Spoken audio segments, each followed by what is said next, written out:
वैशी जट जो thriller action से भरी हुई कोई फिल्म सुपर हिट होती है तो दूसरी फिल्म भी उस तर्ज की बनाई जाती है, लेकिन आपने दूसरी फिल्म तूफान बिल्कुल ही डिफरेंट बनाई। एकदम सुल्तान राय साहब ने गाड़ी रोकने तो स्टीयरिंग पर यूं माथा टेक दिया, बड़ा परेशान हो गए। तो मैं कहती हूँ है उसको ना एक गोली दुश्मन की लग जाती है टांग में। अब बहन रोटी लेकर भाई को देने आती तो उस रास्ते में एक ही जंगल है, घोड़सवार हाथ को पकड़ के रेप कर देता है। सुल्तान राय जो है वो वापस आता है अपने घर में, माँ से कहता है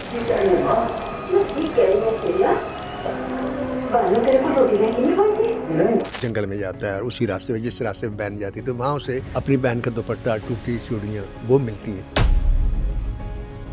सुल्तान राय दुश्मनों को मारते मारते मारते एकदम एक दरवाजा खोलता है, कमरे में बहन होती देखती है बहन तो बहन एकदम मुंह छुपा लेती, दीवार में धाड़े मार मार कर रोने शुरू हो जाती। उसने यूं अपने बहन को पलट के ना अपने सामने किया। बहन जो है वो कहती है लोकी तेनू तन दे दे के मार देंगे, रब दे वास्ते मार दे। उसके गावे पर दोनों हाथ रखता है, कहता नाश होने किसे मरदूद दे हथों कलामे पाक डिग पवे, ना ओदे हरफ मिटदे ने ना ओदी शान ते फर्क।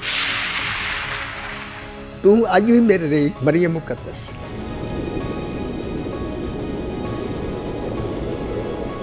आज हम आपको कहानी सुनाने जा रहे हैं फिल्म तूफान की। फिल्म तूफान के सेट पर कैसे कैसे अनोखे और दिलचस्प वाकयात हुए, जैसे कि फिल्म के हीरो सुल्तान राही फिल्म की हीरोइन आसिया बेगम को बेइंतहा पसंद करते थे, लेकिन आसिया बेगम सुल्तान राही की कौन सी एक छोटी बात की वजह से उनके करीब भी बैठना पसंद नहीं करती थी। और इसके अलावा उस जमाने में 8-8 गाने होते थे एक फिल्म में, पर तूफान फिल्म में 4 गाने क्यों बनाए गए और क्या इस वजह से उनको कमर्शियली कोई नुकसान हुआ कि नहीं, ये सब कुछ हमें बताया है नासिर अदीब साहब ने। मेरा एम एक्टर्स एंड सुपरस्टार्स जो कि हमारे एसेट हैं उनकी लाइफ को डॉक्यूमेंट करना है, ताकि आप कभी भी उनका काम ना भूलें और उनकी लाइफ को मैं आपके सामने रखूं। मैं बहुत मेहनत और तहकीक के साथ आप सब लोगों की खिदमत में एक्टर्स की बायोग्राफीज लेकर हाजिर होती हूं। और अगर आप समझते हैं कि मैं आप लोगों की जिंदगी में कोई वैल्यूएबल कंटेंट दे रही हूं या आपको हमारा पॉडकास्ट पसंद आ रहा है तो हमारे सुनो पॉडकास्ट चैनल को सब्सक्राइब करना बिल्कुल ना भूलिएगा। अस्सलाम वालेकुम नासिर अदीब साहब, क्या हाल चाल है आपके? वालेकुम अस्सलाम, मैं बिल्कुल ठीक हूँ। मुझे सिर्फ आज एक आप बात बता दें जी। अस्सलाम वालेकुम कहने के लिए हाथ ऐसे करना जरूरी है? बस भाई अस्सलाम वालेकुम या तो हाथ आगे करे तो मैं मिलाऊं, अब ऐसे हाथ करके नहीं, मेरी समझ से बाहर है। या ये आपका मेरा स्टाइल है। अच्छा आपका स्टाइल है, वैसे प्यारा स्टाइल है जी। Thank you. मैं बिल्कुल आज ठीक हूँ। अपनी किस फिल्म के बारे में बताने जा रहे हैं? कभी आप ही पूछ लें, मेरी इतनी फिल्में हैं, कोई आप कह दे कि ये फलां फिल्म का जो आपको पसंद हो, को अच्छी लगी हो तो आप ही बता दें। हाँ। मैं अपने पास से बताऊंगा तो आईडीज ये सोचेंगे कि मैंने अपनी फिल्म का इंतखाब कर लिया। ये जी। बल्कि ये है कि मेरी फिल्मों के बारे में पूछे, किसी दूसरे लोगों की फिल्मों के बारे में हाँ भी हाँ, मेरे वो तो से पूछ डेफिनेटली लें। बात करेंगे, लेकिन तो आज आप बताएं कि आज मैं बता देती हूँ। पिछले पॉडकास्ट में हमने आपकी पहली फिल्म के बारे में बात की थी, वैशी जट। जी बिल्कुल। आज हम आपकी दूसरी फिल्म के बारे में आपसे जानना चाहेंगे। सबसे ज्यादा हैरत की बात जो मुझे लगी वो ये है कि वैशी जट जो कि इतनी सुपर डुपर हिट हुई पंजाबी फिल्म, थ्रिलर एक्शन से भरी हुई, और जब कोई फिल्म सुपर हिट होती है तो दूसरी फिल्म भी उस तर्ज की बनाई जाती है, लेकिन आपने दूसरी फिल्म तूफान बिल्कुल ही डिफरेंट बनाई। उस टाइम आपका माइंडसेट क्या था? अच्छा, बड़ा ही अच्छा और बड़ा आला क्वेश्चन। आज मुझे पता चला आप तो काफ़ी ज़हीन है। हाँ, आज क्यों पता चला? पहले आपको शक था मुझ नहीं, पे? पहले मुझे शक था। आज आपने मतलब वो मेरे फिल्म पे जैसे तबसरा किया, बहुत अच्छा किया। जी। क्योंकि पाकिस्तान फिल्म इंडस्ट्री में नहीं, दुनिया की हर कोई भी शोबा ले लें ना, वहाँ एक लफ्ज़ है भेड़ चाल। मसलन एक महल्ले में अगर किसी की दही भल्ले की दुकान की चलनी शुरू होगी ना तो फ़ौरन कोई बंदा दूसरा भी रेडी लेकर आ जाएगा, फिर तीसरा भी आ जाएगा, और फिर अक्सर ऐसा होता है कि फिर वो एक पूरी मार्केट सी बन जाती है। तो फिल्म इंडस्ट्री में भी ऐसे ही है कि अगर कोई लड़की हिट हो जाए तो सारे उस लड़की को हीरो लेंगे, और बाकी तरसी भी लेंगे, नहीं लेंगे, हीरो भी वही लेंगे। आप देखिए हमारी फिल्म इंडस्ट्री में सुल्तान राय हिट हुआ, जब तक वो मरा नहीं पाकिस्तान फिल्म इंडस्ट्री ने दूसरा हीरो नहीं लिया। उसके जाने के बाद फिर ईशान भी आया, मुमरान भी आया, इस किस्म के लड़के आ गए। एनी आओ तो असल बात यही थी कि जब फिल्म सुपर हिट हुई, इसमें क्रेडिट मेरा ज़रा कम है और इसमें हसन अस्की साहब जो मेरे फाउंडर हैं या मेरे उस्ताद हैं उनका ज़्यादा है, क्योंकि फ़िल्म की कहानी का जो इंतखाब है वो हमेशा डायरेक्टर करता है। ठीक है। तो उन्होंने जब ये फ़िल्म दूसरी शुरू की ना तो उन्होंने इसकी प्रोडक्शन भी खुद की, उन्होंने अपने प्रोड्यूसर की फ़िल्म साइन नहीं की। अच्छा। उन्होंने कहा जी मैं फ़िल्म प्रोड्यूस करूँगा, आप इन्वेस्ट करें। तो उसने कहा जी ठीक है, उनकी डील हो गई। तो वो मेरे पास आए अच्छा, जब मेरे पास आए तो मेरी उस वक़्त शादी नहीं हुई थी, तो मैं अपने ससुराल में उनकी कोठी में रहता था, क्योंकि मेरी टाँग टूटी हुई थी, मेरा एक्सीडेंट हुआ था, प्लास्टर लगा हुआ था। अच्छा, अभी शादी नहीं हुई थी, सिर्फ़ बात चल रही थी। हाँ, नहीं, निकाह था। निकाह था, ओके। अच्छा, वो मेरी टाँग टूटी थी, तो वहाँ मैं रिहाइश की थी, तो जी। वैसी जेट सुपरहिट हो गई, हाँ। और 8 अगस्त को लगी, 17 अगस्त को मेरी टाँग टूट गई। ओह! अच्छा, मैं प्लास्टर में लगा था, तो एक दिन मेरे पास जनाब हसन अस्करी साहब और सुल्तान राय साहब आए, हाँ। और आके कहने लगे कि यार, फ़िल्म मिली तो मुझे एडवांस दिया ₹1000। अब चूँकि खुद प्रोड्यूसर थे, तो मुझे कहते ये रख लो। तो मैंने कहा जी ठीक है, अब मैं ना भी देते तो मैंने करनी थी। एनी हाउ कहने लगे यार फिल्म की कहानी लिखनी है। मैं कि जी बिस्मिल्ला। तो राय साहब भी नाल सन, कहते ने तुहानू सैर ना कराइए, नाल डिस्कशन कर लांगे। मैंने कहा जी ठीक है। राय साहब ने मुझे उठा लिया। उठा लिया? हाँ, वो उठा के ले हाँ, गए? प्लस्तर लगा हुआ, उठा के, हाँ। मेरा कौन सा पसंद था, पर उठा लिया। बाहर उनकी गाड़ी थी, पिछली सीट पर मुझे उन्होंने इस तरीके से लिटा दिया। हाँ, अस्करी साहब और सुल्तान राय साहब जो थे वो आगे बैठ गए। ठीक है। तो मैंने कहा हाँ जी, की बनाना है? तो कहते नहीं यार, वैशी जट ਨੂੰ रिवर्स कर दे। रिवर्स कर दें? हाँ, रिवर्स कर दे। मैंने कहा जी वैशी जट ਨੂੰ रिवर्स किस तरह किया जा सकता? जी। कहते यार मैं वैशी जट नहीं बनाना चाहता, बिल्कुल डिफरेंट माहौल चाहना मैं, ਸਕੂਨ ਹੋਵੇ, ਜਜ਼ਬਾਤ ਹੋਣ, ਇੱਕ ਡਰਾਮਾ ਹੋਵੇ, ਕੋਈ ਮਕਸਦ ਹੋਵੇ। ਇਸ ਤਰ੍ਹਾਂ ਉਹ ਅੱਛਾ ਨਹੀਂ ਲੱਗਦਾ ਕਿ ਅਸੀਂ ਉਸੇ ਤਰ੍ਹਾਂ ਬਣਾਈ, ਸਾਰੀ ਦੁਨੀਆ ਉਸੇ ਪਾਸੇ ਟੁਰ ਪਈ। हाँ, हाँ, हाँ, हाँ। ਤੇ ਮੈਂ ਆਪਣਾ ਚਾਹੁੰਦਾ ਮੇਰਾ ਫੋਟੋ ਸੈਟ ਡਿਫਰੈਂਟ ਹੋਵੇ। ठीक है। ਮੈਂ ਕਿਹਾ ਜੀ ਠੀਕ ਹੈ। ਅਸੀਂ ਚੱਲ ਪਏ, ਗੱਡੀ ਮੁਲਤਾਨ ਰੋਡ ਨੂੰ, ਮੁਲਤਾਨ ਵੱਲ ਚੱਲ ਪਈ। Okay, okay. एक खाड़क में रहता था, उतो से चल। सही। अब इसे आगे फिर डिस्कस मैं सोचने लगा कि क्या बनाया जा सकता है। तो मुझे याद था कि वो शुरू से बचपन में मेरे जहन में एक चीज़ थी कि निशाने हैदर, आपके जहन में मैंने हाँ, सुनाया बताया भी, था कि मुझे बताया भी निशान था। हैदर मिले। तो मैंने कहा ये फौजी, ऐसे मैं जहन में सोचा यानी ये फौजी होते हैं, देखो इनको कत्ल करने के बदले मेडल मिलते हैं, हालांकि कत्ल करने की सजा मौत है। हुँ। तो मैंने कहा, मैंने ऐसे अस्करी साहब से कहा, मैंने कहा अस्करी साहब, अ, आपने देखा कि फ़ौजियों को अवार्ड मिलते हैं, ज़मीनें मिलती हैं, इनाम मिलते हैं, किस बात में मिलती हैं? हुँ, हुँ। इसलिए नहीं कि उन्होंने कोई माशरे को सुधारा होता है या उन्होंने कोई मार्का और मारा होता है। वो क्या कहते थे कि उन्होंने कत्ल किए होते हैं, और सैकड़ों हज़ारों टैंकों के गोले मार के, बमबारी करके, ये इस किस्म की। तो वो कितनी औरतें बेवा होती हैं, कितने बच्चे यतीम होते हैं, और कितनी माएँ बेटों से महरूम हो जाती हैं, और इस खुशी में उनकी छाती पर तमगे सजाए जाते। लो जी, इन्नी गल की सुल्तान राय साहब ने गड्डी रोक ली। गड्डी रोक के तो अं मेरे वेखना शुरू किया। हुण वेखी जा रहे ने, तो मैं परेशान हो गया। मैं कहा जी तुहानू बुरा लगा है? हाँ। कहंदा यार नासिर अदीब, ये गल तो अज तक असी साढ़े जहन च नहीं आई हाँ। कि कत्ल दे तो वाकई सजा मौत है, तो कत्ल में तो ये इनको मेडल मिलते हैं, यही बनाना है। अच्छा। मैं कहा जी ठीक। Okay, okay. मैं कही फिर गड्डी चलाना शुरू कर दो। हाँ। अब उन्होंने गाड़ी चलाना शुरू कर दी।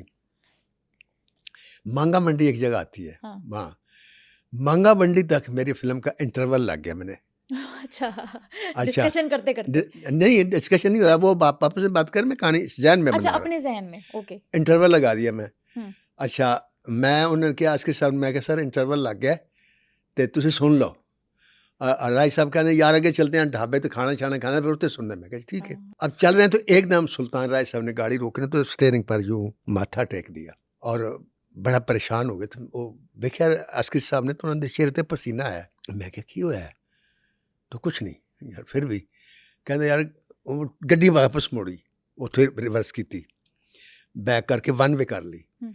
मैं क्या होया कि पता लगा कि सामने ना सड़क के उत्ते किसी बंदे का एक्सीडेंट होया सी, बाइक वाले का, तो ਉਹਦੀ खून नाल ਉਹਦੀ लाश पई सी। उफ। ਉੱਥੇ कुछ बंदे पए सन, हाँ। ਉਹਨੇ ਉਹ लाश वेख ली।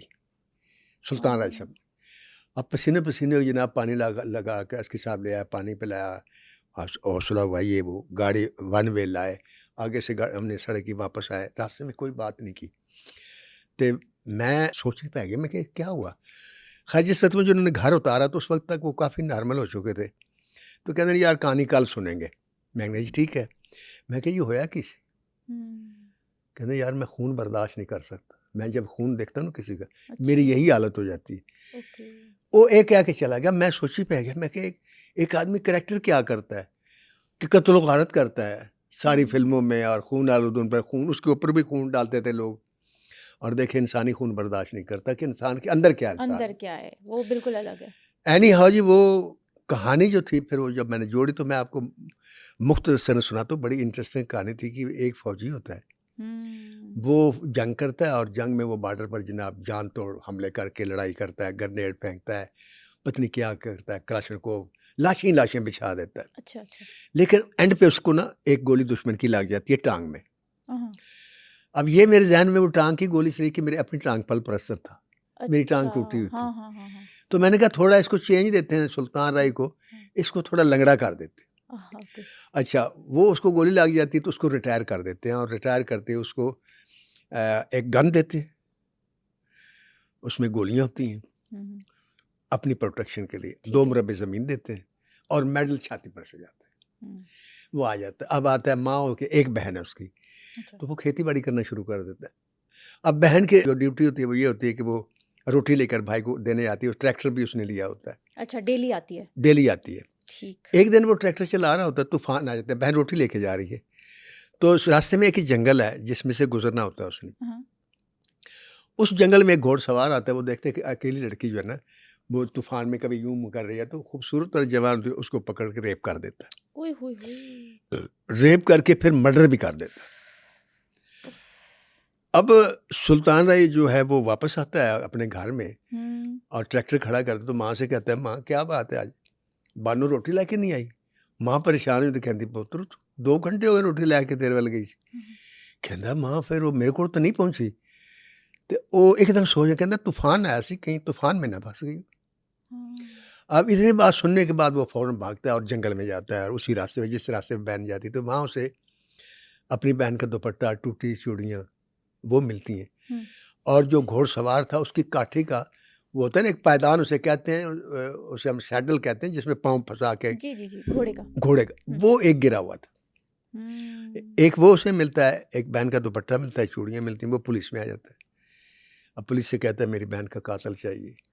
पुलिस तफ्तीश करती है, आखिरकार वो कहते हैं जी कातिल का मिलना बहुत मुश्किल है। उसको एक मुश्किल क्यों? है मुश्किल क्यों है? नहीं मिलता कातिल फिल्म में? कातिल पुलिस को नहीं मिलता। आपको पता है पुलिस को कातिल का पता भी हो तो पुलिस नहीं मिलता ना बाज दफा। हाँ हाँ हाँ। वो छोड़िए एक लंबी बहस, हम इस तरफ नहीं जाते। ठीक है। बहरहाल पुलिस उसे कहती है कि कातिल नहीं मिला। हाँ। अब उसको एक बच्चा होता है, जो तूफान से पहले हमने शो किया था कि वो दरख्त पर बैठ के ना घोंसले में से ना, परिंदों के घोंसले में से अंडे चुरा रहा होता है। हाँ। तो वो एक बंदा उसको कहता है यार तू यहाँ क्या कर रहा है? कहता है मैं चिड़िया के अंडे लाभ रहे हैं। तो इसमें तूफान आ जाता है, वो बच्चा ऊपर होता है, उस बच्चे ने देखा होता है उस आदमी को। Okay okay okay okay okay ठीक। तो ये बड़ा मायूस और वो आ रहा होता है, तो वो बच्चा जो है ना वो भाग के इसके पास आता है, तो वो इसको बताता है कि मैं उसनू जानना है, मैं वेख्या है। कहते तू की वेख्या? कहता मुंडा सी सोहना जिहा सी, तो काले घोड़े से। अब उसके पास 2 चीज़ें आ गई, काला घोड़ा तो सोहना मुंडा। हाँ हाँ हाँ। अब वो उसको एक पता चलता है कि फलां बंदे काला घोड़ा लभ रहा है, चल पड़े। अब काला घोड़ा तलाश करते उसे ना एक पता चलता है कि फलां एक बदमाश है, उसके पास काला घोड़ा है। तो वो बड़ा खुश होता है कि अब मिल गया कातिल। वो दूसरा हीरो होता है हमारे इकबाल हसन, एक बदमाश होता है। ये सुल्तान उसके पास जाता है, वो कहता है कि मुझे काला घोड़ा चाहिए, तेरे को है? कहता हो है। कहता किधर है? कहता मैं तो 2 महीने ने बेच दिता सी। किनू बेचा सी? मैं फलाने बंदे नू बेचा सी। ओके। अच्छा जिस बंदे नू बेचे काटे च दसे सी कि उस काले घोड़े ने गोली मार के मार दिता। ओके। अब ये उस काले घोड़े के उस आदमी के पीछे चलता है, तो इसका घोड़ा जो है ना अपना जो वो जवाब दे देता है, कुछ ये जख्मी हो जाता है खुद सुल्तान राय। तो एक रेड़ा ये हार करता है, वो रेड़ा आसिया को होता है, वो दूध बेचती है रेड़े पर। ओके ठीक है, जो हीरोइन होती है। जो हीरोइन, इस तरीके से उसकी मुलाकात हो जाती है। अब इसको पता चल जाता है कि कातिल कौन है, लेकिन जिससे भी पूछता है ना उसका नाम डोगर होता है। वो आपको पता है मैं विलन की बड़ी हाइट बनाता हूँ, वैसी जट में भी विलन अनटचेबल था। तो वो कहता है मैंने डोगर के गांव में जाना है। हर आदमी कहता है जी हमें नहीं पता वो कौन है, सब इनकार करते हैं। हाँ, डर के मारे। फिर एक आदमी बताता है कि फलां रेलवे स्टेशन में बैठ जाओ, टिकट लेना, और उस रेलवे स्टेशन के मास्टर को पता है कि वो डोगर का गांव कहाँ है। ये रेलवे स्टेशन के मास्टर के पास जाता है, वो भी इसे डराता है, आखिरकार इसे बताता है कि फलां आखिरी स्टेशन आएगा, वहाँ उतर जाना। ये उतरता है, वहाँ जाता है, वहाँ पहुँचता है, वहाँ फाइट करता है, इंटरवल हो जाता है। आखिरकार ये उस दुश्मन को, उसके तमाम साथियों को फना कर देता है, सुल्तान राय मार देता है। ओके, ठीक। मार देता है, पुलिस पकड़ लेती है। अब वही पुलिस पकड़ लेती है जिसके पास ये गया था कि मेरी बहन का कातिल चाहिए, और उन्होंने कहा था नहीं मिला। वहाँ पुलिस के साथ इसका ड्रामा है कि मुझे कातिल मिल गया, मैंने मार दिया। वो उसको अदालत में ले जाता है, और वकील बोलता है कि इसने इतने कत्ल किए, ये किए, वो किए, इसको सजाए मौत दी जाए। वो फिर मैंने बड़ा अच्छा खूबसूरत सीन अल्लाह ने अता किया था वहाँ। फिर वो ड्रामा बोलता है कि जज साहब, मैंने चंद गिनती के लोग मारे, बॉर्डर पर मैंने कितने ही माओं के बच्चे मार दिए, बहनों के भाई मार दिए, बीवियों के शौहर मार दिए। वो तड़प तड़प के मर गई होंगी, शायद आज भी रो रही हों, लेकिन उसके बदले मेरी छाती पर ये तमगे सजा दिए गए। 2 मुरब्बे ज़मीनें नाम मिली, 1 गन मिली। क्यों? कि मैं इस मिट्टी को बचाया, जिस मिट्टी पर आप लोग रहते हैं। आप लोगों को उस खौफ से दूर रखा, आप लोगों की इज्जत की हिफाजत करने के लिए जो आप लोगों की बच्चियों को उठा कर ले जाते, बीवियों को ले जाते, उनको रोका, उनको मारा, मुझे आप लोगों ने तमगे दिए। जब मेरी सगी बहन की इज्जत लूट ली गई, उसके कातिल को मैंने मारा, मुझे सजाए मौत देते। वहाँ वो सारे मेडल उतारता, फेंकता, कहता है ये लो अपने में, नहीं चाहिए मुझे। तो इससे आगे फिल्म सेंसर हो गई थी, यहाँ तक थी। तो ये फिल्म सुपर डुपर, इस पे मुझे बेस्ट राइटर का अवार्ड भी मिला। ये तूफान थी, जबरदस्त, आला। अब मैं आपको बताता हूँ कि अक्सर पाकिस्तान फिल्म इंडस्ट्री का जब से जवाल है, तो एक सवाल होता है हमें, हमारे से, जब मुझे बुलाते हैं, और खैर अब तो मुझे बुलाना उन्होंने छोड़ दिया। उसकी वजह ये है कि जो मैं बात करता हूँ उनसे बर्दाश्त नहीं होती। वो कहते हैं जी पाकिस्तान फिल्म इंडस्ट्री का जवाल किस वजह से हुआ? किस वजह से? कि कोई जहाँ हमें बताता है प्रोड्यूसर अनपढ़ थे, कोई बताता है जी कि डायरेक्टर जाहिल थे, कोई बताता है जी राइटर के पास कहानी नहीं थी। तो इसकी क्या वजह है? अच्छा। मैं कहता हूँ जी पाकिस्तान फिल्म इंडस्ट्री का बेड़ा गर्क किया है सिर्फ डायरेक्टर्स, बाकी सब बरी हैं। अब उसने पूछा कि क्यों? अब मेरे से पूछते हैं क्यों? अच्छा, बाज़ लोग नहीं पूछते तो मेरे से डायरेक्टर नाराज़ भी हो जाते हैं। तो मैं कहता हूँ कि डायरेक्टर जो है उसकी पोजीशन फिल्म में ऐसी होती है जो फौज में आर्मी चीफ की होती है। बिल्कुल। आर्मी चीफ की मर्जी के बगैर कोई सिपाही हरकत नहीं करता। आर्मी चीफ की मर्जी के बगैर ना कोई पीछे आ सकता है ना आगे जा सकता है, ऐसे ही है। बिल्कुल, बिल्कुल। तो अगर वो जंग हारते हैं तो जिम्मेदार आर्मी चीफ होता है, सिपाही नहीं होता। सिपाही तो उसके आर्डर के ऊपर वो भाग खड़ा होता है और बॉर्डर पर जाकर लड़के मर जाता है। उसकी प्लानिंग जनरल की जब कमज़ोर होती है तो जंग हार जाता है, उसकी प्लानिंग जब ताकतवर होती है वो जंग जीत जाता है। तो मेडल जीतने का भी जनरल को मिलता है। तो मैंने कहा डायरेक्टर जो है वो डिसाइड करता है कि मैंने बनाना क्या है, क्योंकि अच्छी कहानी होगी तो फिल्म अच्छी बनेगी, फिल्म अच्छी बनेगी तो दूसरा आदमी भी बनाएगा, फिर इंडस्ट्री में बहरान नहीं आएगा।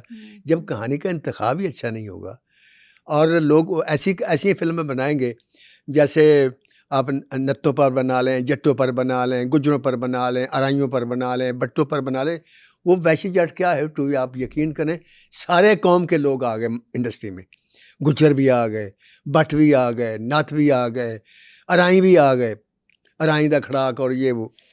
तो ये हमारे प्रॉब्लम नहीं है नहीं कि इस किस्म की फिर फिल्मों ने पाकिस्तान फिल्म इंडस्ट्री को डिस्टर्ब किया।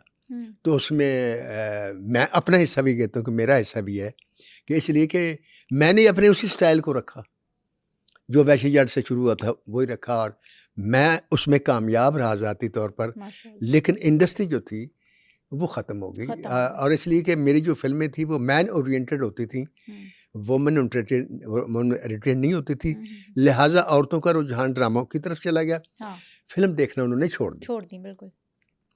तो आपको पता है पाकिस्तान में 50% तो औरतें हैं और जिस फिल्म को औरत पसंद करे वो कभी भी फ्लॉप नहीं तो हमेशा सुपरहिट होती है और बहुत ज़्यादा बिजनेस करती है। उसकी वजह यह है कि जो फिल्म मर्द को पसंद होती है हाँ, वो मर्द देखने अकेला जाता है, ज़्यादा से ज़्यादा एक दोस्त होता है साथ उसके। हाँ, जो औरतों को पसंद आती है, फिर और जब घर से निकलती है पूरे टब्बर को लेके टप्पर निकलती को है। लेके। मैंने बच्चों को भी लेके, हाँ, बेटियां भी साथ हाँ, होंगी, भाई भी, बहनें हो गई। फैमिली भी होगी, तो उसके व्यूअर्स ज़्यादा होते हैं। ठीक। तो इंडस्ट्री का हमारी आज भी मैं ये कहता हूँ कि अगर डायरेक्टर जो हैं वो कहानियों का अच्छा इंतखाब करें तो कैसे नहीं हो सकता कि फिल्म इंडस्ट्री बहाल हो जाए। तो इसमें मैं अब बहस में नहीं पड़ता, हम उसी पे रहते हैं कि तूफ़ान जो थी वो एक डायरेक्टर का इंतखाब था। फ़र्ज़ करो अगर वो कहता जी वो पहले वैशी जट बनाई थी, अब ज़िद्दी जट बनाते हैं, क्योंकि ज़िद्दी जट भी बाद में बनी। जी, जी, जी, जी। तो इस किस्म की हम फ़िल्म बनाते हाँ, तो उसका वो रिस्पॉन्स ना ना होता होता। जो तूफ़ान का था। ठीक है, अलग तर्ज की थी ये बिल्कुल फिल्म। एक डिफरेंट मतलब माहौल मिला। सुल्तान राय जो वैशी था वो एक शरीफ इंसान था, खेत में किसानी में मजदूरी करता था, ट्रैक्टर चलाता था, उसके साथ ज़्यादती हुई, उसको इंसाफ नहीं मिला। नहीं मिला। और वो लोगों को ये बात बहुत अच्छी लगी कि वाक़ई यार ये सही कहता है कि मैंने आप लोगों के लिए लाखों कत्ल किए, आप लोगों ने मुझे मेडल दिए। और जब अपने मेरी लिए बहन मैंने बिल्कुल, चंद लोगों को मारा, रहा मुझे सज़ाए मौत देना चाहते हैं। ज़बरदस्त, ज़बरदस्त। तो ये बात जो थी कि कंटेंट जब अच्छा होता है किसी फ़िल्म का, तो वो फ़िल्म हमेशा हिट होती है। हिट होती। मैं अगर आप पाकिस्तान फ़िल्म इंडस्ट्री की स्टार्ट देखें हुँ, जब 48 से या 47 से फ़िल्में बनी, पहली फ़िल्म 48 में रिलीज़ हुई, शायद तेरी याद थी या शायद थी हिचकोले, ये स्टार्ट की फ़िल्में, तीनों उर्दू थी, तीनों फ्लॉप हुई। फिर नज़ीर ने फेरे बनाए, वो सुपर हिट हो गई पंजाबी की, फिर लारे बनाई, वो हिट हुई। अच्छा। इस तरीके से फिर इंडस्ट्री चल पड़ी। लेकिन आप देखें उस वक़्त जो फ़िल्म इंडस्ट्री से मुतल्लिका लोग थे, वो हुँ, कौन थे? हुँ, उनमें सादत हसन मंटो भी था, अहमद नदीम काज़मी था, कतील शिफ़ाई था, सैफुद्दीन सैफ था और पंडित मुखराम शर्मा थे, अनवर बटालवी थे, शातिर ग़ज़नवी थे, तुफ़ैल होशियारपुरी थे। ये वो लोग थे जो कतील शिफ़ाई, तनवीर नकवी, जी, ये सिक्का-बंद लोग थे। अच्छा। यानी बेहतरीन राइटर, बेहतरीन मुसन्नफ़, जो आप देखें अहमद नदीम काज़मी और सादत हसन मंटो किस पाए के राइटर हैं। बेशक, बेशक। फिर जो उस वक़्त डायरेक्टर थे वो भी पढ़े लिखे थे। शरीफ नियर साहब थे, दाऊद चाँद थे, मुंशी दिल थे, हुँ। लुक़मान थे, ये मुबश्शिर बिल्कुल, लुक़मान। ये तो है, ये तो है। तो वो पढ़े लिखे लोगों ने जो फ़िल्में बनाई, आप आज भी उन फ़िल्मों को देखें। आज शायद वो 50 साल पुरानी फ़िल्में, 60 साल पुरानी फ़िल्में, आप अपने माँ के साथ, अपनी बहन के साथ, अपनी बेटी के साथ बैठ के देखें। आपको कोई ये माथे पे फ़िक्र नहीं आएगी कि ये क्या बकवास है, ये हम क्या देख रहे हैं। हुँ, तो उस चीज़ को छोड़ दिया इन्होंने। उसके बाद फ़िल्म इंडस्ट्री जो थी, उस वक़्त तक फ़िल्म इंडस्ट्री जो थी, वाहिद तफ़रिया थी, लोग फ़िल्म देखते थे, हुँ, ठीक है? हुँ। फिर आहिस्ता-आहिस्ता इसका कॉम्पिटिशन शुरू हो गया, टीवी भी आ गया, वीसीआर बेशक, भी आ गया, बेशक, बेशक। वगैरह-वगैरह। लेकिन मैंने जो अपनी 50 साला फ़िल्मी ज़िंदगी में देखा है, वो ये देखा है कि अगर कहानी आपकी अच्छी है ना, तो सब अच्छा है। हुँ। अच्छा सर, उस ज़माने में ना फ़िल्मों में 8-8 गाने होते थे। आपने अपनी पहली फ़िल्म वैशी जट में 5 गाने बनाए, जबकि दूसरी फ़िल्म तूफ़ान में सिर्फ़ 4 गाने बनाए। ये मैं आपको तो बताता हूँ। आपने उस वक़्त ये नहीं सोचा कि आपको कमर्शियली नुकसान होगा? बात ये है कि कोई भी जब काम आप करते हैं ना दुनिया से हट के, आपका मकाम अगर आप बनाना चाहते हैं हाँ। तो आपको डिफरेंट करना होगा।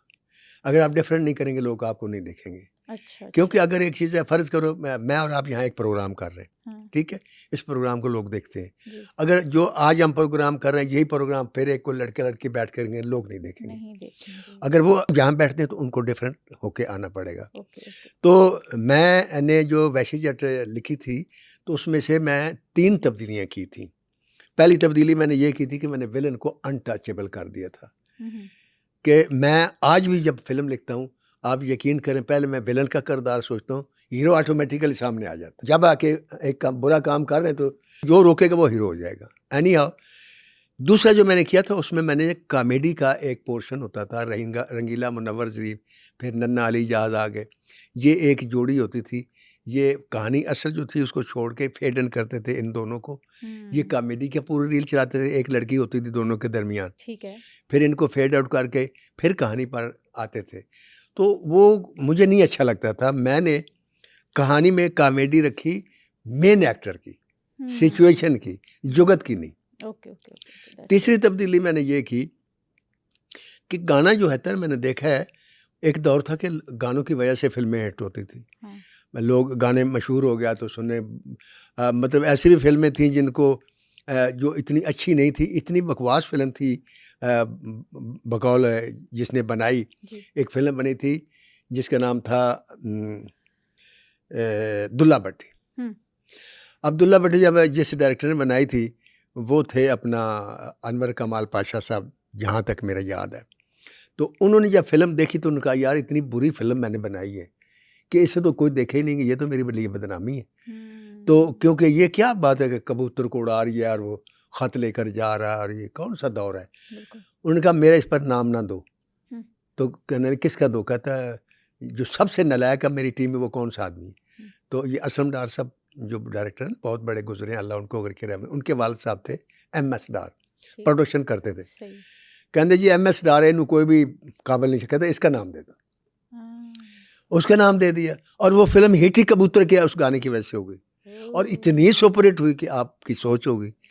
तो कहने का मकसद ये है कि गानों की बड़ी अहमियत थी, नो डाउट। लेकिन मैंने जो देखा था कि बगैर किसी वजह से गाने में डाल दिए जाते हैं कि मसलन हीरो जो है जेल से बाहर आया तो गाना, टाइम पास करने प्यार हुआ तो फौरन गाना। वो ऐसे मुझे लगता था कि कहानी जब ख़त्म हो जाती है तो उसकी जगह हम गाना डाल देते हैं फिलर के तौर पे। और फिर मैंने अक्सर देखता था जब मैं इससे पहले फिल्में तो मैंने देखता था जब फिल्में हाल में फिल्म चल रही होती तो लोग बैठे होते थे, जब गाना आता था वो लोग बाहर जाना शुरू होते थे, कोई पेशाब करने जा रहा है, कोई सिगरेट पीने जा रहा है और फिर वापस आ जाना गाना ख़त्म होना। तो मैंने कहा जिस गाने को जब चलता है स्क्रीन पर तो लोगों ने बाहर चले जाए, उसमें डालने का क्या फ़ायदा। गाना वो डाला जो सिचुएशन के मुताबिक हो, जो सीन की हैसियत रखता हो। लिहाजा अल्लाह की रहमत है कि पहली फिल्म से लेकर ये आखिरी लेजेंड ऑफ मौला जट तक मेरी कोई फिल्म ऐसी नहीं जिस, बेशक फिल्म फ्लॉप भी हुई है लेकिन ऐसा नहीं हुआ कि गाना हो तो लोग बाहर चले जाए। क्या बात है। लोगों ने फिल्म देखी क्योंकि गाना को मैंने सीन बना दिया। लिहाजा वैशी जट में 5 सीन थे जो 5 गाने थे।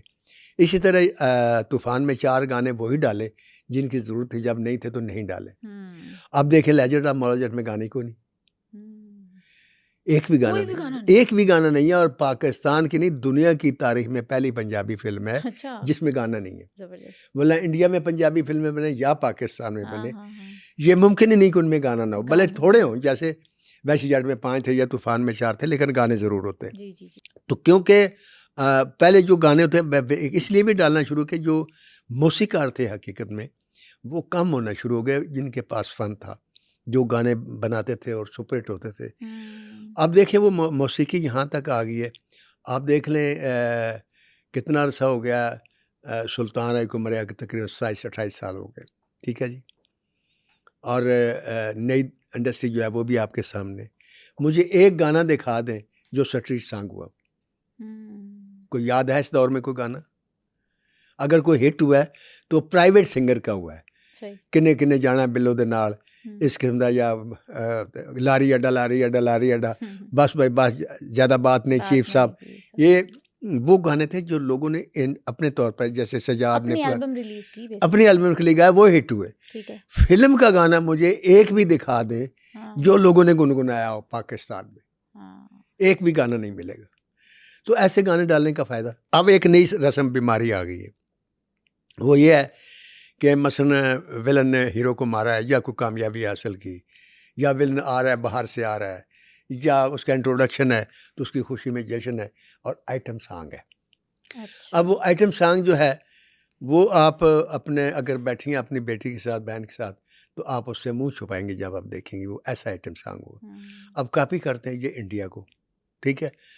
इंडिया में वो एक बड़ी औरतें हैं जो आइटम सॉन्ग करती हैं, बहुत बड़ी बड़ी हीरो ने भी आइटम सॉन्ग किए, लेकिन बात यह कि उनके कल्चर में और हमारे कल्चर में तो ज़मीन आसमान का फ़र्क है। हमारा कल्चर तो इसकी इजाज़त नहीं देता। तो आप जब अपने कल्चर से दूर हो जाएंगे तो फिर जो फिल्में हैं ना वो आपकी बिजनेस करेंगे, लेकिन वो फिल्में नहीं होंगी जिन फिल्मों को आप देख के फ़ख्र से कह सके कि मैंने फ़लाँ फिल्म में काम किया, या मैंने फ़लाँ फिल्म बनाई है, या मैंने फ़लाँ फिल्म लिखी है।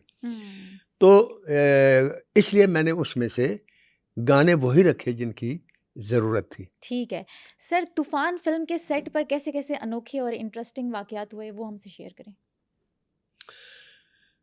उसमें मैं शेयर करूंगा तो फिर मेरे साथ लोग लड़ ना पड़े, फिर आप आप नहीं नहीं, क्यों, ऐसा क्या हुआ था कि लड़ पड़ेंगे?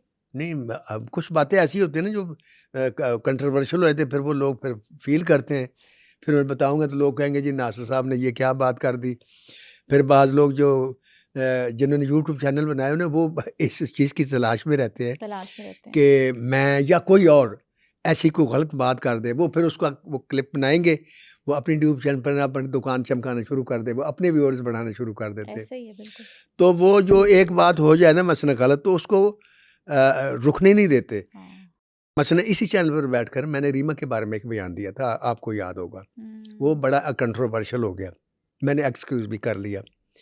लेकिन इनके सदके जाऊं, जो अपनी तरफ से रीमा के वेल विशर बने थे, उन्होंने उसको यानी जिनको नहीं पता उनको भी बता दिया। अच्छा।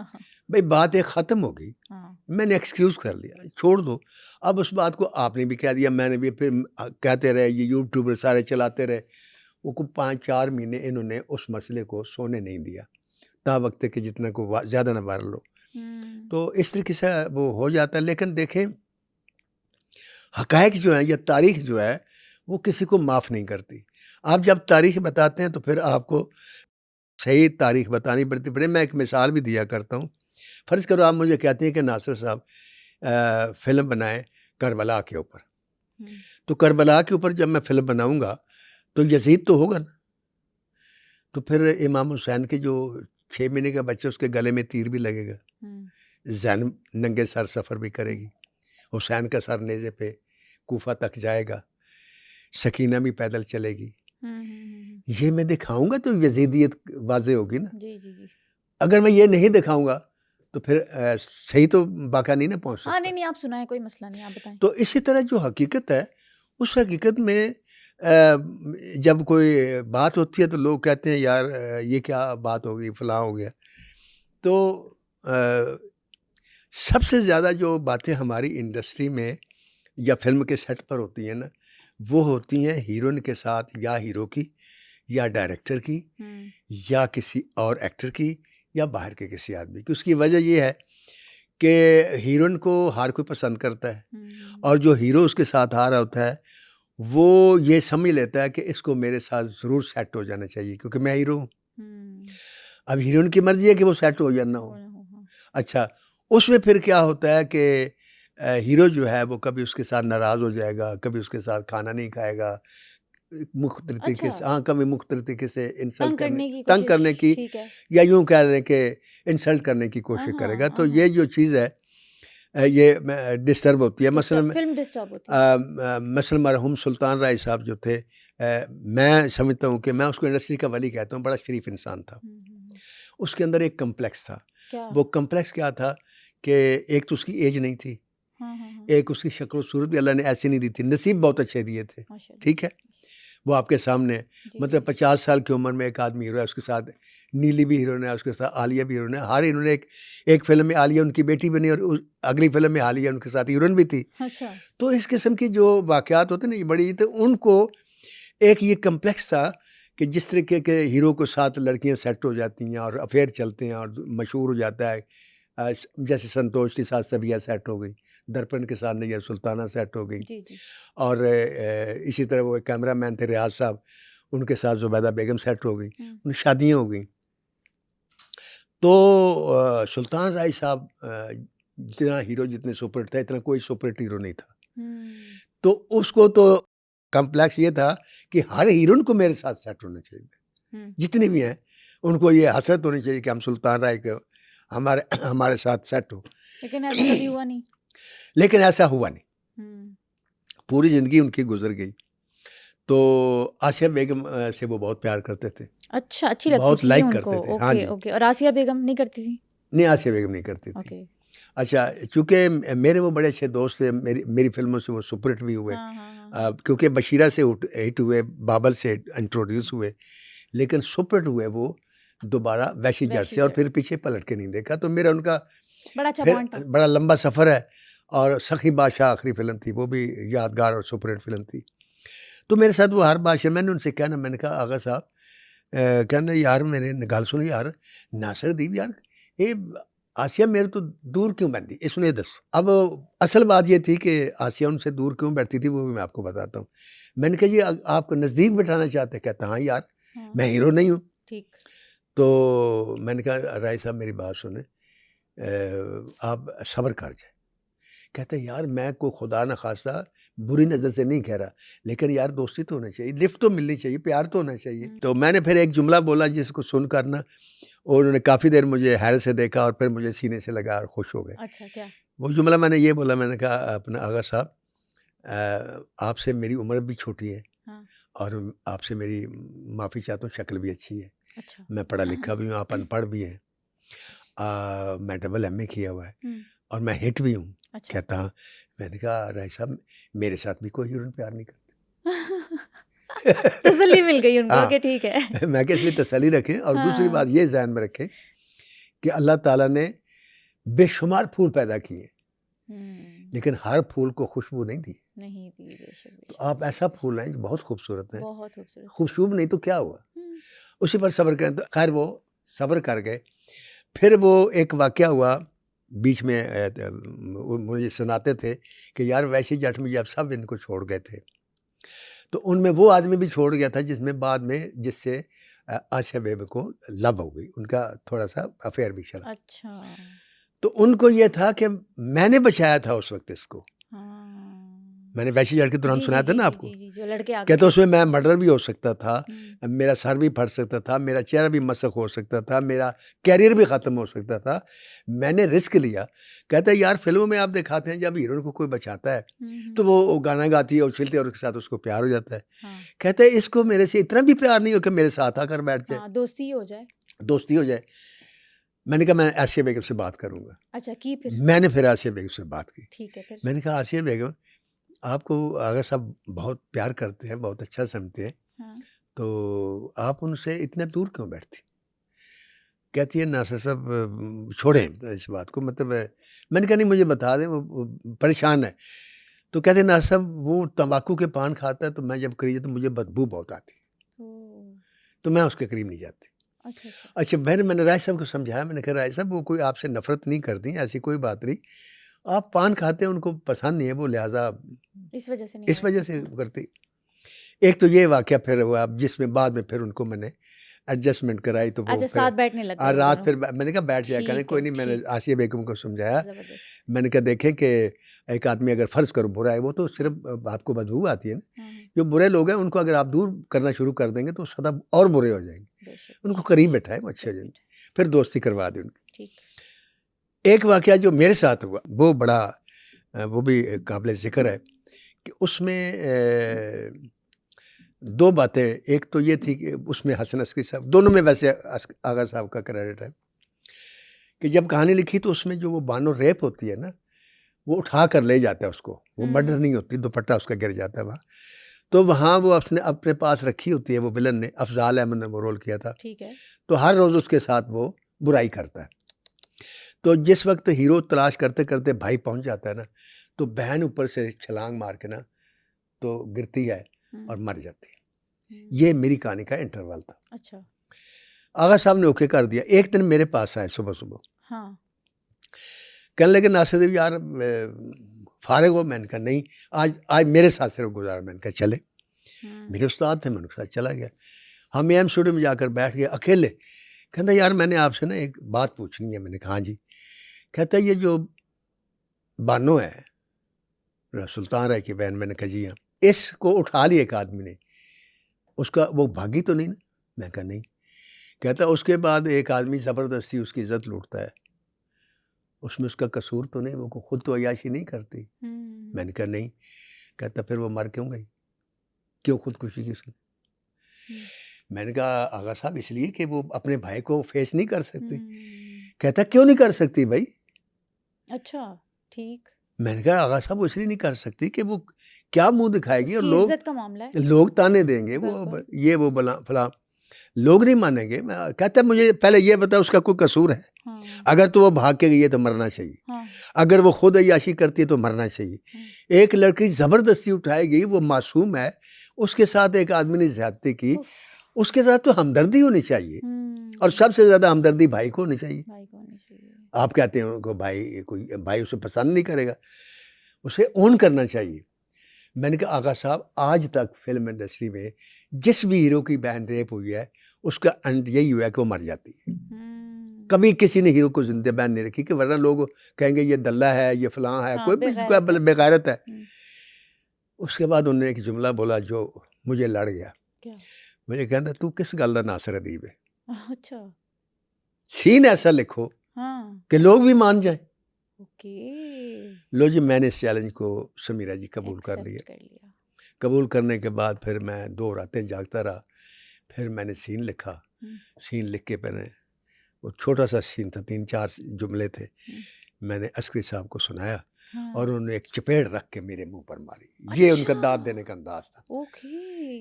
कहता आज मैं तेनू मनिया कि तू नासर अदीब है। तो क्या कहानी क्या बनाई थी? वो कहानी नहीं थी, सीन था। वो सीन ये था कि मैं आपको सुनाता हूँ कि सुल्तान राय वो उनके दुश्मनों को मारते मारते मारते और एकदम एक दरवाज़ा खोलता है तो वो कमरे में बहन होती है। अच्छा, जिंदा होती है? जिंदा होती है। अब जब जिंदा होते वो देखती है बहन, तो बहन एकदम मुंह छुपा लेती है, दीवार में मुंह करके खड़ी हो जाती है और धाड़े मार मार कर रोने शुरू हो जाती है। अब सुल्तान राय देख रहा है, ये साइलेंट एक्शन चल रहा है। ठीक ठीक ठीक। उसके बाद वो गया और उसने यूं अपने बहन को पलट के ना अपने सामने किया, तो जब देखा तो बहन ने अपना यूं मुंह छुपा लिया। अब उसके हाथ खोलता है। जब हाथ खोलता है तो बहन जो है वो कहती है मेरे भैन सदके एनियां गोलियां चलाइयां नहीं। पंजाबी में सीन था, पंजाबी में सुनाऊंगा कि भैन सदके एनियां गोलियां चलाइयां नहीं, एक गोली मेरे सीने 'ਚ भी मार दे। कहता तेरा कसूर की है? कहती मैं बदनामी दो बोझ मैं भैन सदके जिन्हों मोढे ते रख के ना तू चल सकना है ते ना ही तू किसी नूं मूँह विखा सकना है। लोकी तैनूं ताने ताने मार दे के ताने दे के मार देणगे, रब दे वास्ते मैनूं मार दे, पैरां 'ਚ डिग पैंदी, मैनूं मार दे। यहाँ वो जुमला था, उसको उठाता है और उठाने के बाद उसके गालों पर दोनों हाथ रखता है। कहता ना सोनिए, किसे मरदूद दे हथों कलामे पाक डिग पवे, ना उहदे हरफ मिटदे ने ना उहदी शान ते फर्क आंदा। तू अज भी मेरे लिए मरियम मुकद्दस।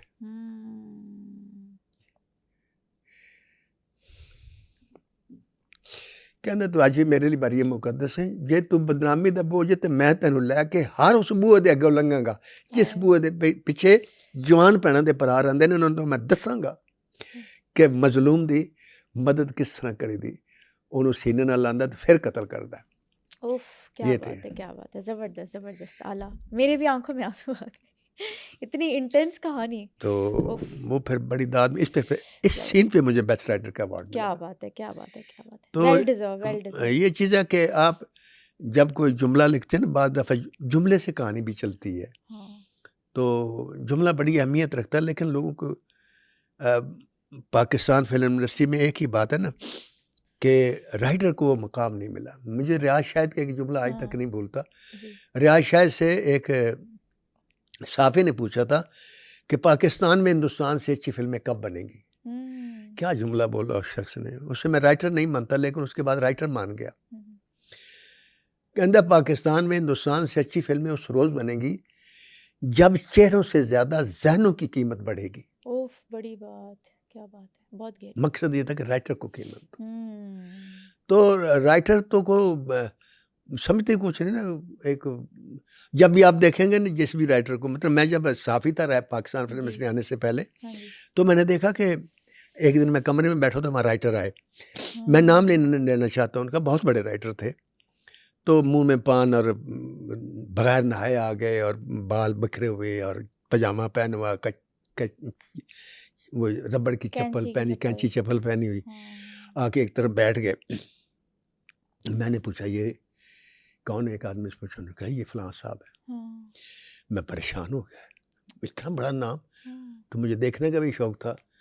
तो मैंने वो उसके जो डायरेक्टर थे और प्रोड्यूसर थे उनसे मैं बन कहा यार आपका राइटर इतना गरीब क्यों है? कहता तो राइटर अमीर का तो होंदा है, ऐसे तो नहीं होंदे ने। मतलब आंदे घरों आंदे ने, नाश्ता भी साढ़े कोल आके करते ने, सिगरेट भी साढ़े कोल आके लेंदे ने, ये वो फलां छोड़े। लो जी, उस दिन इसका फैसला किया कि जब मैं प्रोड्यूसर का राइटर बनूंगा ना, तो मैं इनसे खाना नहीं खाऊंगा। अच्छा, नेवर। Okay okay okay. और मैं कभी बगैर नहाए नहीं जाऊंगा। जबरदस्त। आप मुझे कभी जिंदगी में देखा है बगैर टाई के? वो हमारा हिकमत हमारी लेजेंड मौलूजा की जो प्रोड्यूसर थी ना, जी जी जी। वो एक बात से बड़ी हैरान थी, कहती है नासिर साहब मैंने आपसे ज़्यादा खुश लिबास इंसान और खुश देखा नहीं कभी। राइटर भी नहीं देखा मैंने कभी। कहा कभी राइटर ने देखा। हाँ। मैंने कहा जी मैंने बचपन में ये जब राइटर बनने का शौक था तो राइटर का तसव्वुर ये था जी हाँ, हाँ, कि राइटर होते ही ऐसे हैं। ऐसे ही होते हैं। तो मैंने कहा मैं अल्लाह की रहम से जब प्रोड्यूसर के पास जाता हूँ तो उसको मेरे साथ बात करते सोचना पड़ता है। सोचना पड़ता है। क्या बात है, क्या बात है। मैं तो ये अल्लाह की रहमत है बड़ी। मेरे से बच्चे ने पूछा था ना कि आपकी अबू ख्वाहिश क्या है, आप गाड़ी बदल लें। मेरे पास गाड़ी तो उसी करोला थी पहले। हाँ, मैंने कहा बेटा मैंने इसी गाड़ी को ठीक करा के ना चलाऊंगा। कहता अबू आप मेरी बात माने, ये गाड़ी आपके स्टेटस के मुताबिक नहीं है। मैंने कहा फिर मुझे जो मैं पसंद है वो ले दें। मैंने कहा अच्छा। मुझे करोला क्रॉस ले दें। वाह, अच्छा। तो बेटे ने करोला क्रॉस लेकर दी। माशाल्लाह वो माशाल्लाह। मैंने इसलिए नहीं लिखी मुझे कोई बड़ी गाड़ी में बैठने का शौक है। हाँ। ये गाड़ी वो हज़रत अली करमुल्लाह वजहू का कौल है कि जो शख्स मगरूर हो उसे गुरूर से मिलो, बदमाश को शरीफ बनकर ना मत मिलो, बदमाश बनकर मिलो, तब वो तुम्हारी बात सुनेगा। अच्छा। आप जब किसी आदमी के सामने एक बदमाश सामने यूँ खड़े हो जाए, यानी कि क्योंकि मैंने ये अपनी आंखों से देखा है कि एक बदमाश था तो बड़का ला रहा शराब पी स्टूडियो दे विच फौत हो गया, अल्लाह उसको करी करे रहमत करे, उसके इस जुर्म को माफ़ करे। और एक गालां कढ़ रहा ये है वो है फलां, तो कोई नहीं बोल रहे, सारे गालां खा के जा रहे हैं। तो असी कमरे चो असी कमरे चो बाहर नहीं आ रहे, असी खिड़की चो वेख रहे हैं। अच्छा। मैं और सुधी बट अलग लुकिया लिबार्टरी दे विच लुकिया कि हमें गाला नहीं कड्डे, गाला ना कड्डे। एक बंदा नांगा जो हल्का फुल्का कान टुटा सी, एकदम कहला की होए। अच्छा। तो कहता मैनू अखा विखा, कहता आहो विखा रहे हैं। तो नाले पता की कहता है, हाँ। ओ पागला तू तो अपना भरा है, इधर हो जा। वाह, पैंतरा ही बदल दिया। पैतरा ही बदल गया। आप वो फिर मैंने इससे लिखा था ना डायलॉग, मैंने फिर इससे इस सीन को देखा जब तो मैंने डायलॉग लिखा कि जिस आदमी को सर उठाकर जीने की आदत हो ना, उसका सर कोई नहीं झुका सकता। कोई नहीं झुका सकता। चले। तो इस तरीके से वो पत्नी में बात क्या कर रहा था, किधर चला गया। तो ड्रेसिंग और गाड़ी वगैरह। हाँ, तो वो फिर मैं जो प्रोड्यूसर होते हैं ना, जो राइटरों को इस किस्म से, फिर जब मैं उस गाड़ी से उतरता हूँ ना, तो वो मेरे से बात करते भी सोचते हैं। बिल्कुल सही, क्योंकि ये दुनिया है ऐसी मतलब ही। तो ये बात मैंने अपने बेटे से सीखी। उसने कहा अबू ये शोबज़ है, तो शोबज़ में आप ऐसा ना जा रहे क्या करें। तो ये ऐसे होता है। अल्लाह रहम करे कि राइटर को रिस्पेक्ट जो इस नई पौध ने ज़रूर दी है। बेशक बेशक। ये बिल्कुल पैसे देते हैं और बड़े माकूल पैसे देते हैं, इज्जत भी देते हैं, इज्जत भी देते हैं और प्रोटोकॉल भी देते हैं, क्योंकि ये पढ़े लिखे, इनको पता है कि सब्जेक्ट है तो है, वरना कुछ नहीं, कुछ भी नहीं है। और कोई सवाल हो तो। Thank you so much. अच्छा, बड़ी मेहरबानी है आपकी, आज आपने मेरा अच्छा साथ दिया है। अब आपने मुझे सवाल तंग नहीं किया। नहीं, तंग भी नहीं किया। नहीं, आप इतनी अच्छी कहानी सुना रहे थे तो क्या ही जरूरत थी आपको तंग करने की। बस ऐसे आज।